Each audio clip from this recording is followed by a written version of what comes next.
L'homme ne vivra pas de pain seulement, mais de toute parole qui sort de la bouche de Dieu. Voici votre moment de méditation quotidienne.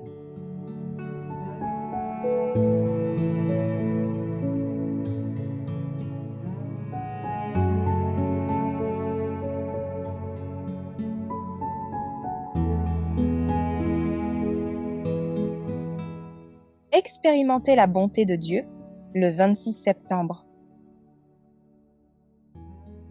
Qu'elles deviennent muettes, les lèvres menteuses, qui parlent avec audace contre le juste, avec arrogance et dédain. Psaume chapitre 31 verset 19. Le Seigneur nous demande de confesser ses bontés. Le moyen choisi du ciel pour révéler le Christ au monde, c'est que nous confessions sa fidélité. Il nous faut, bien sûr, reconnaître sa grâce comme elle s'est manifestée chez les saints hommes d'autrefois. Mais ce qui aura plus d'effet, c'est le témoignage de notre expérience personnelle. Nous sommes les témoins de Dieu quand l'action d'une puissance divine se manifeste en nous. Chaque individu a une vie distincte de tout autre et une expérience essentiellement différente de celle des autres.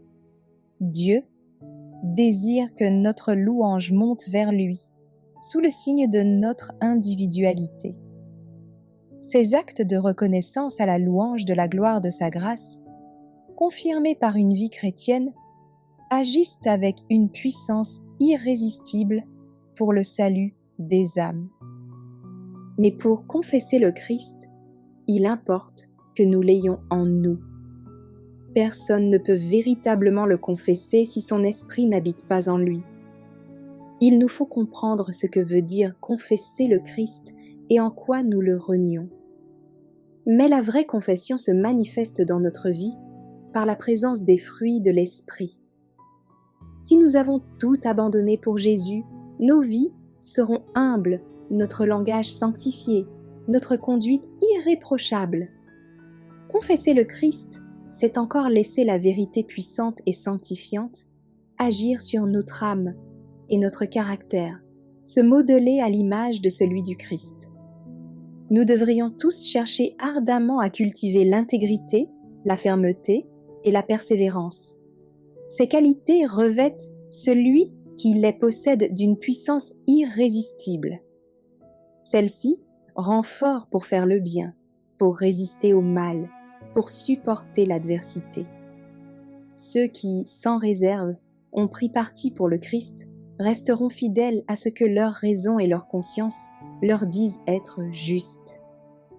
La vie du véritable croyant révèle la présence du Sauveur. Le disciple de Jésus l'imite par son esprit et son caractère. Comme le Christ, il est doux et humble. Sa foi agite avec amour et purifie l'âme. Toute sa vie témoigne de la puissance de la grâce du Christ.